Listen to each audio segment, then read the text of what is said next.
Mu lupapula oluganzo lwa Bukedde olw'olunaku olw'enkya mufulumiddemu akatabo ak'enjawulo akakwata ku byafaayo ebya munisipali y'e Lubaga era nga kalimu kalonda yenna akwata ku bifo eby'enkizo ebisangibwamu. Paul Kaddu akulira pulojekiti ez'enjawulo mu lupapula lwa Bukedde alambuludde ku bye basinziddeko okufulumya akatabo kano. Musomi waffe yenna gy'oli ojja kukwata ssingi 10 lwokka ogule Bukedde mujja okusanga akatabo ako akateekeddwa bulungi katutaddemu ebintu ebyenjawulo mwe twogeredde ku bintu ebyenjawulo ebikolebwa mu Lubaga.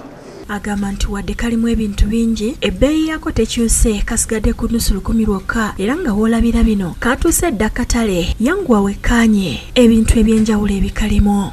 N'olwekyo ku ssaawa zijja okugenda okuwera 12 ez'okumakya ng'akatabo ka Bukedde kamaze okutuuka ku street oba ku nguudo zonna mu Uganda yonna.